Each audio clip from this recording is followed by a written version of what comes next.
If you look at any classroom, the teaching learning process that is happening can be either teacher-centric, subject-centric, or child-centric. Teacher-centric is where teacher is the most important factor in the entire process, because the teacher decides what has to be taught, at what pace, what speed, and the teacher does things as per his or her comfort. In subject-centric, the subject is the most important factor, and the importance here is given to completing the syllabus within the given time and as it is prescribed in the textbooks.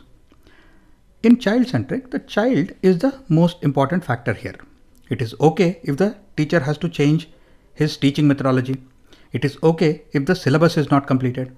The most important factor here is that the child should understand what is being taught. So if the child has to understand what is being taught in the classroom, the best way of achieving that is learning by doing. Because if you hear something, you'll forget it very soon. If you see something, you will remember it for a longer time. If you do something, then you will understand it. So the keywords when it comes to a child-centric classroom are hands-on learning, experiential learning, collaborative learning, or project-based learning. While designing a child-centric classroom or a child-centric teaching learning process, everything is focused on the child.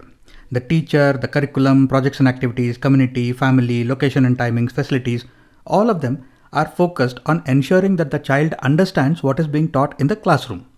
And the child is also not a passive absorber of the knowledge that is being given to him. The child also participates in this entire process actively.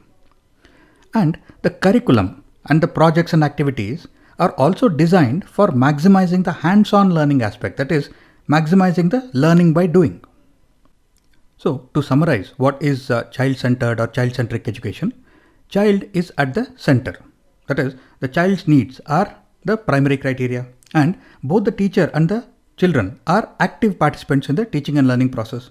And learning is engaging, hands-on, experiential, and it should be a fun activity. Right?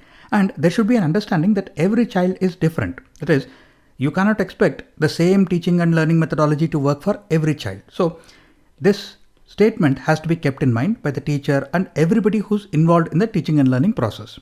And learning is a social activity with lots of collaborative learning in the classroom and outside the classroom as well. And there should be a focus on relevant and contextual learning.